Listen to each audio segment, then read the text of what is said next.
दोस्तों नमस्कार, मैं हूं आलोक पाठक और आप देख रहे हैं खबर दस्तक। मोदी जी जब से प्रधानमंत्री बने हैं पहली बार लोकसभा में एक संविधान संशोधन बिल पास कराने में नाकामयाब हो गए। परिसीमन के नाम से महिला सांसदों को आरक्षण देने की बात कर रहे थे। संसद की लोकसभा की सीटें 543 से बढ़ाकर 850 की बात कर रहे थे।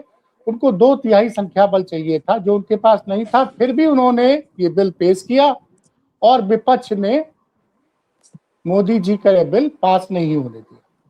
अब उसके बाद से कल से ही भारतीय जनता पार्टी की महिला कार्यकर्ता धरना प्रदर्शन कर रही हैं, विपक्षी पार्टियों के झंडे जलाए जा रहे हैं और कांग्रेस को महिला विरोधी बताया जा रहा है। ये सब तो चल ही रहा था। इसी बीच खबर आ गई कि प्रधानमंत्री मोदी आज रात को 8:30 बजे राष्ट्र का नाम संबोधन करेंगे। तो क्या है प्रधानमंत्री मोदी के मन में और कांग्रेस ने ऐसी कौन सी चोट दे दी है जिसकी वजह से राष्ट्र के नाम संबोधन करने की स्थिति आ गई है? तो सुरेंद्र जी, इस पे आपका क्या कहना है? क्यों भाई, क्या ऐसी बात हो गई कि अचानक से राष्ट्र के नाम संबोधन करने की जरूरत पड़ी है 8:30 बजे? देखिए, हमें तो आलोक भाई पता नहीं कि मोदी जी के मन में क्या है। वो तो मन की बात किसी से करते नहीं, रेडियो से करते हैं, क्योंकि उनके पास शायद इंसान है नहीं मन की बात करने के लिए। तमाम लोग आप जैसे सुधी पत्रकार लोग ऐसा करेंगे, ऐसा तो नहीं कि मतलब इतना आहत हो गए हो कि 2014 से लेके आज तक वो कोई बिल नहीं हारे, कोई सदन में नहीं हार हुई, तो आहत हो गए हो तो उन्होंने इस्तीफा देने का न मन बना लिया। तो पता नहीं, ये तो आप लोग बता सकते हैं, सुधी लोग हैं, हम लोग तो पॉलिटिकल लोग हैं, चीजों को देखते हैं। कल से लेकिन जो जिस तरह स्यापा चल रहा है, पंजाब की भाषा में इसको स्यापा कहा जाता है। कह रहे हैं साहब ब्लैक डे है। हमने कहा बात तो सही कह रहे हैं भाई, भाजपा के लिए तो ब्लैक डे है, महिलाओं के लिए नहीं है। भाजपा के लिए ब्लैक डे है। भाजपा के लिए ब्लैक डे इसलिए है कि भाजपा का नारी विरोधी चेहरा सामने आ गया। सर वो भाजपा तो की महिला सारी साजिशें सारे सामने आ गई। सर वो तो महिलाओं को आरक्षण देने की बात कर रहे थे कि लोकसभा की सीटें 543 से 850 होगी, 273 सीटें महिलाओं के लिए हम रिजर्व कर देंगे, और आप उनको महिला विरोधी बता रहे हैं। सिलसिलेवार आप देख लीजिए आलोक भाई, आप तो जानते सब है, हमारे मुंह से कहलवाना चाहते हैं। आप हमें बताओ, 2023 में नारी बंधन अधिनियम बिल यानी महिला आरक्षण का बिल पास हुआ था, हाँ कि ना? नहीं, बिल्कुल हुआ था। हुआ था? 451 वोटों से। विरोध में सिर्फ 2 मत नहीं, मिला, 2 वोट। 498 वोटों से हुआ था, 2 वोट उसमें गए थे हाँ, विपक्ष में। विरोध। हाँ। ठीक है ना? हाँ। एक चीज, हाँ। उसके बाद तुरंत कांग्रेस ने on the floor of the house demand की थी कि ये बिल पास हो गया है, इस बिल को आप तुरंत लागू कर दीजिए, यानी 2024 के आम चुनाव में लागू कर दीजिए। 2024 के आम चुनाव में अगर ये लागू हो जाता तो 170 से अधिक महिलाएं इस समय संसद में होती। तो 170 संसद में महिलाएं नहीं जा पाई, इसका जिम्मेवार सोलली अगर कोई है तो नरेंद्र मोदी और उनकी सरकार है, क्योंकि उन्होंने ये बिल लागू नहीं किया।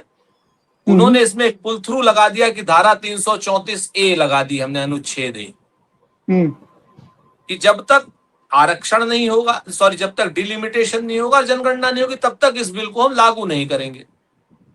अगर उसी समय 543 में ही लागू कर दिया होता तो 170 से ज्यादा सांसद आज हमारी सदन में बैठी होती। आप बताइए, बैठी होती कि नहीं बैठी? हो सकता आपकी पत्नी भी बैठी होती। सर मेरी पत्नी कहां से चुनाव लड़ पाएगी सर? अरे नहीं भाई, जब जब जब अचानक से महिलाओं की, जब ये होता है ना, क्या महिलाओं की उसमें, जैसे अब हम लोगों ने 2022 में इलेक्शन लड़ा था, हमने कहा कि साहब 1/3 हम महिलाओं को देंगे टिकट। तो जो तमाम घर पे बैठे हुए लोग थे, उनकी वो महिलाओं को भी हमें टिकट, क्योंकि इतनी महिलाएं एक साथ है नहीं ना जो राजनीति में उतनी सक्रिय है। तो हमारा ये कहना है कि 170 महिलाओं के ये दोषी हैं, पापी हैं ये लोग, इनको श्राप लगेगा उन सारी महिलाओं का जो सदन में पहुंच सकती। 334A का बिल अनुच्छेद में। उसके बाद आप उठाइए 10 सुनिए सर, 10 से ज्यादा राज्यों में विधानसभा चुनाव हो गए, 2000 से ज्यादा, मेरे ख्याल से लगभग 1.5 से 2,000 सीटें होंगी 10 राज्यों में, अंदाजा है। भाई 24 में 403 सीटों पे लखनऊ यूपी में चुनाव हुआ, ठीक है ना, और तमाम राज्यों में चुनाव हुए, आप हिसाब लगा लीजिए। सारी सीटों पर अगर आप एक तिहाई बहुमत होता तो आज की डेट में 700 से ज्यादा एमएलए बन जाती महिलाएं। लेकिन इनके धारा 334 से लगाने के कारण, इनके नारी विरोध के कारण वो नहीं हो पाए। और नारी विरोधी तो इतने बड़े हैं, आज तक अपना एक अध्यक्ष नहीं बना पाए। एक महिला अध्यक्ष बनाए हो तो बताइए। अरे वो बनाना चाह रहे हैं। कौन, वो किसको? बनाना चाह वो तो उनके प्रवक्ता, राष्ट्रीय प्रवक्ता उनके अभी कह रहे थे, रविशंकर प्रसाद, देश के कानून मंत्री, कि 1971 में जब डिलिमिटेशन हुआ था तो ये उसमें एक क्लॉज था कि 2026 के बाद जब जनगणना होगी उसके बाद डिलिमिटेशन होगा, इसलिए वो कानून लाए थे कि 2026 में जनगणना हो। और वही बात है ना कि जब बुआ के मूंछ होगी तब उसको हम चाचा कहेंगे। आज की डेट में तो भारतीय जनता पार्टी का टोटल आचरण महिला विरोधी है। संघ महिला विरोधी, नारी विरोधी, भारतीय जनता पार्टी महिला विरोधी, नारी विरोधी। भारतीय जनता पार्टी ने अपने सारे आचरण, एक भी महिला अध्यक्ष नहीं बना पाए। 21 राज्यों में मुख्यमंत्री हैं इनके। हाँ, एक ही महिला ना, आधी मुख्यमंत्री दिल्ली में भी क्या पूरा मुख्यमंत्री है? नहीं, वो फुल स्टेट तो है ही नहीं है। आप बताओ उनको। अगर ये उसमें करना चाहते हैं तो 1/3 सीटें देनी चाहिए। सात महिला मुख्यमंत्री होनी चाहिए थी। नहीं, आप बताओ। आप आ जाइए, 29 कैबिनेट मिनिस्टर हैं। नई बात जान लीजिए, एक महिला कैबिनेट मिनिस्टर है, निर्मला सीतारमण। दूसरी महिला कैबिनेट मिनिस्टर बता दो आप। तो इसीलिए तो चाह रहे थे कि जो मिनिस्टर बनेगा वही जो संसद का सदस्य हो, राज्यसभा का सदस्य हो। अरे भाई, इनके यहाँ ऐसा थोड़ी कि महिला सदस्य नहीं है। जो महिला सदस्य हैं उनको बना दो, और आप तो स्पेशल प्रोविजन करके उनको राज्यसभा लेकर के आओ। स्मृति ईरानी को राज्यसभा ला करके बनवा देते, कौन रोक रहा था? कंगना रनावत है ना लोकसभा में, बना दो उनको information broadcasting minister. Hema Malini है। आप बात समझो ना। लेकिन वो उनकी कार्यकर्ता यहाँ थे, सड़कों पे निकल रही नारेबाजी। कंगना कार्यकर्ता नहीं है, हेमा मालिनी कार्यकर्ता नहीं। इसका मतलब ये है कि ये लोग जीतने के लिए फिल्मी आकर्षण का इस्तेमाल करते हैं। ये तो और बड़ा पाप कर रहे हैं अपनी महिला कार्यकर्ताओं के साथ। जो महिला कार्यकर्ता आज प्ले कार्ड लिए हुए हैं, जो महिला आरक्षण की बात कर रही हैं, जो महिला कार्यकर्ता लगी हुई हैं, उनको टिकट नहीं देंगे। हेमा मालिनी जी को टिकट दे देंगे, कंगना रनावत जी को टिकट दे देंगे। वो कौन है, वो अनुपम खेर की पत्नी, क्या नाम है उनका, किरण खेर जी को टिकट दे देंगे। तो आप बात समझो ना, मूल चरित्र में। और दूसरी तरफ कांग्रेस को आप देखो, कांग्रेस ने राष्ट्रीय अध्यक्ष एक नहीं कहीं कहीं महिला बनाई कांग्रेस पार्टी की। पहला राष्ट्रपति बनाया, पहले प्रधानमंत्री बनाई कांग्रेस ने महिला को। उसके बाद आप बताइए कि पहली सुप्रीम कोर्ट की महिला जज कांग्रेस ने बनाई। उपराष्ट्रपति कह रहे हैं, ठीक है ना, महिला स्पीकर बनाई। मुख्यमंत्री पहली बनाई, पहली महिला राज्यपाल बनाई। और ये लोग अपना पार्टी का अध्यक्ष नहीं बना पाए। इतने बड़े महिला विरोधी। नहीं, लेकिन ये जो माहौल बना रही है भारतीय जनता पार्टी, और योगी जी बंगाल में चुनाव प्रचार कर रहे हैं कि भाई महिलाओं की विरोधी है कांग्रेस, और क्या क्या नहीं, क्या क्या किन किन शब्दों का इस्तेमाल नहीं किया जा रहा भाजपा के नेताओं के द्वारा। तो आपको लगता नहीं इससे आपको तमिलनाडु और बंगाल में आप चुनाव लड़ रहे हैं, तमिलनाडु में आपका गठबंधन चुनाव जीतने की स्थिति में है, और महिला नाराज हो गई तो आपको चुनावी नुकसान हो सकता है। देखिए, जनता सब जानती, जनता अब मोदी जी के सारे छल कपट प्रपंच झूठ, उनकी बाजीगिरी, उनका मदारीपन, जादूगर कहेंगे तो संसदीय हो जाएगा, सब जान गई। अब जादूगर अपनी चाल में फंस गया। नहीं सर, 2023 में आपने वो बिल पास कराया, अब वो सीटों की संख्या बढ़ा के 33% आरक्षण दे रहे थे। आपने जब पास कराया था आलोक भाई, तो उसी समय 33% रिजर्वेशन दे करके टंटा खत्म करते। नहीं, तो आप तो बता रहे उसमें एक क्लॉज है कि जब तक डिलिमिटेशन नहीं होगा तब तक वो भाजपा ने लगाया ना क्लॉज। वो संविधान ने नहीं लगाया, संसद ने नहीं लगाया, सरकार ने लगाया, वो नरेंद्र मोदी ने लगाया। ओरिजिनल बिल का हिस्सा नहीं था वो, नहीं, ये ओरिजिनल बिल ये का हिस्सा नहीं था जो संविधान नहीं, संशोधन बिल पास हुआ था बिल्कुल नहीं था। 2023 आपके में। दर्शकों की सुविधा के लिए बिल्कुल नहीं हाँ, था। आप ये नहीं कांग्रेस जानकारी दे पार्टी रहे। कांग्रेस पार्टी ने on the floor of the house demand की थी कि सब लोगों ने महिला आरक्षण बिल पास कराया है, सब लोगों को धन्यवाद, भाजपा को, सपा को, बसपा को, सबको। हम्म, और अब कहन हम लोगों की वो है, विनती है कि इसको 2024 में लागू कर दीजिए। तो सही बात है, होना भी चाहिए था। 2024 में लागू हो जाता तो 160 से ज्यादा, 170 से ज्यादा महिलाएं हो जाती है ना अभी सांसद। और अच्छा, लेकिन सबसे सर जब भाजपा की सरकार थी तो भाजपा की महिलाएं होती ज्यादातर। लेकिन सर तो अब बताओ, डिलिमिटेशन का, नहीं, डिलिमिटेशन का विरोध क्यों कर रहे हैं जब पिछली बार 543 सदस्य थे, बड़े तो थे तब। डिलिमिटेशन तो कानून के हिसाब से होगा ना, संघीय ढांचे के हिसाब से होगा ना आलोक भाई। डिलिमिटेशन जो है देश के को एक रखने के लिए होगा या देश को तोड़ने के लिए होगा? नहीं, वो तो कह रहे डिलिमिटेड, अब रविशंकर प्रसाद कह रहे थे कि उसमें डिलिमिटेशन आयोग का जो चेयरमैन होता है वो सुप्रीम कोर्ट का सिटिंग जज होता है या रिटायर्ड जज होता है, देश का मुख्य चुनाव तो। वो सब अपनी जगह, वो जितनी थेथरई करनी है कर लें, लेकिन उसमें 3 बातें महत्वपूर्ण है। बात नंबर 1, 1976 में ये कहा गया था कि वो उत्तर और दक्षिण के राज्यों में ज्यादा पंगा ना फंसे, इसलिए जनसंख्या आधारित जो सीटें हैं वो बढ़नी बंद, ठीक है ना?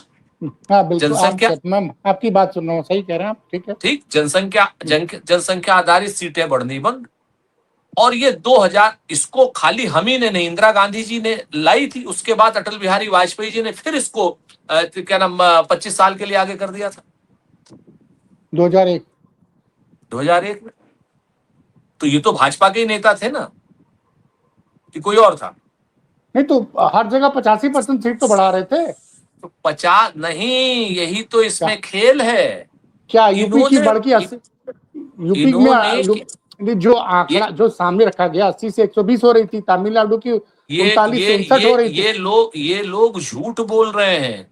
सबसे पहले इन्होंने वो कैप हटाई, यानी जहां जनसंख्या ज्यादा होगी वहां सीटें ज्यादा होंगी, और जहां जनसंख्या कम होगी वहां सीटें कम होंगी। ये कैप हटाई इन्होंने। पहले ये कैप लगी हुई थी। अगर ये 50% सीटें बढ़ा रहे हैं, 50% और समानुपातिक हिसाब से बढ़ा रहे हैं, तो क्या दक्षिण के लोग पागल थोड़े हैं? इन्होंने वो कैप हटा रहे हैं जो लगाई थी कि भाई जनसंख्या के हिसाब से सीटें नहीं बढ़ेंगी। भाई वो तो दक्षिण के जो दावा किया गया तो उसमें दिखा रहा था कि भैया दावा तो भारतीय जनता पार्टी वाले ऐसा करते हैं कि आपको कि चांद ला के दूं, 2 करोड़ का दावा किया था, दिए क्या? रोजगार की ना, तो नहीं हाँ मिला बताओ, आप नौकरी हर दिए हो, साल। 15-15 लाख रुपए दिए हो आपको, बताओ। 2014 में तो आप भी दावे में आ गए थे, आपसे बड़ा भक्त कोई नहीं था। अरे अरे छोड़िए सर, भाई हमारा वो आपका तो झगड़ा इसी में हुआ था, बताओ। रोज रोज होता था, हाँ होता था ना। वैचारिक लड़ाई रोज होती थी, मतलब दर्शक कुछ और ना समझ लें। हाँ नहीं दर्शक नहीं, वैचारिक लड़ाई होती थी ना रोज, होती होती क्योंकि आप भक्त थे, आपको उनकी बातों पे भरोसा था। अब जब नहीं, भरोसा हम भी टूटा, आप कहाँ हैं, आप बताओ। नहीं, हम तो अब सड़क पर संघर्ष कर रहे हैं, बात लेकिन खत्म। क्योंकि पूरी मीडिया आपको भी, आप जैसे आदमी को जो इंडिया टुडे में इतनी बड़ी पोस्ट पर रहा, उसको भी धोखा दिया। मतलब आप सोचो, पूरी आप मीडिया जैसे दिमाग को, आलोक पाठक पूरी को धोखा दे दिया। पूरी मीडिया भ्रम में थी, पूरी हाँ? मीडिया भ्रम में थी। लेकिन ये बताइए सर कि आप ये बता रहे हैं कि ये क्या सचमुच इतने आहत है कि वो झोला उठा के चल देंगे आज? भाई देखिए, एक बात बताएं, हम्म आदमी में अगर अना है, हम्म आदमी में अगर कहीं अपना सेल्फ रिस्पेक्ट है, हम्म तो हारने के बाद फिर संसद तो नहीं जाना चाहिए। बात सही। भाई और सर्वशक्तिमान, दुनिया के इतने बड़े, इतना सब, कभी उनकी जो जो नजर उठा देते थे तो उधर लोग सांसद बन जाते थे, इधर नजर उठाए मंत्री बन गए, इधर नजर उठाए राज्यपाल बन गए। एक बिल नहीं पास करा पाए, एक संविधान संशोधन नहीं करा पाए, देश के कानून से हार गए, देश की संसद से हार गए, देश के संविधान से हार गए। अभी यहाँ पे लगी होगी ना, अगर इनको लगी है तो छोड़ देंगे, नहीं लगी होगी तो भाई ये जाने। कहीं कोई नोटबंदी टाइप का कानून तो नहीं आ आप जाएगा अच्छा एक बात बताओ, आपका इतनी बड़ी बेइज्जती होती है, आप छोड़ते कि नहीं छोड़ते? अब देखिए, सिंपल सी बात है कि मैं ये बिल लाता ही नहीं, अगर मेरे पास नंबर नहीं नहीं नहीं, तो मैं बिल लाता ही अगर आप मारे जिद में ले आते नहीं। तो फिर अगर हार जाते तो छोड़ देते ना। बिल्कुल छोड़ देना चाहिए, क्योंकि आपको पहले आपके पास नंबर था नहीं, आपको विपक्ष का सहयोग चाहिए था, तो विपक्ष से बातचीत करके लाना चाहिए था। और इसकी ना टाइमिंग ना, भी, सुरेंद्र राजपूत अरे जी, मैं तो मेरा एक सवाल, आज तक इन्होंने मध्य प्रदेश की सरकार जो पलटी वो विपक्ष से पूछ के पलटी थी। कर्नाटक की सरकार पलटी विपक्ष से पूछ के पलटी थी। तो कर्नाटक में उत्तराखंड चुनाव की तो हार सरकार गए। नहीं, उत्तराखंड की सरकार पलटी आपसे पूछ के पलटी थी। विधायक खरीद लेते थे। कल नहीं खरीद पाए। हमारे यहाँ का एक महाराज श्रीमंत जिसको कहते हैं, हम लोग यहाँ पूरब में आप लोग की भाषा में तो महाराज खाना बनाने वाले को कहते हैं, हम लोग भाषा महाराज राजा को कहते हैं। नहीं, ये बताइए कि एक महाराज नहीं भाग गया था। नहीं, तो उनको उम्मीद थी कि विपक्ष में से कुछ बिखराव हो जाएगा, उनको कुछ समर्थन मिल जाएगा, इनको लेकिन इनको अमित शाह पे उम्मीद रही होगी। ओहो, बात आप समझिए। तो झटका लगा है, अगर भाई झटका लगा है और दिल वाले हैं तो मेरे हिसाब से फिर अच्छा, इस्तीफा होता है तो किसके क्रेडिट किसको देंगे आप, किस नेता को देंगे? देखिए, क्रेडिट तो फिर जनता को जाएगा, क्योंकि जनता के दबाव में सब लोग एक हैं। इंडिया गठबंधन के एक एक नेता को क्रेडिट जाना चाहिए, तो अपनी तो जगह अगर पे। इस्तीफा लेकिन देंगे तो सरकार इंडिया गठबंधन की बनेगी कि एनडीए ही दूसरा देखिए, नेता चुन लेगा? ये सब हम काल्पनिक बातें नहीं करते। फिलहाल तो अभी ये है कि भाई अगर जिसको दर्द हुआ होगा तो उसको इस्तीफा देना चाहिए। दर्द हुआ है तो इस्तीफा दे, अगर 8:30 ब्लैक बजे डे का मना रहे हैं तो इस्तीफा दे। चलिए सर, बहुत बहुत धन्यवाद। इंतजार करते हैं कि 8:30 बजे जनता के सामने क्या आता है, कोई नोटबंदी जैसा फैसला या फिर कोई और चौंकाने वाला कदम। ठीक, धन्यवाद।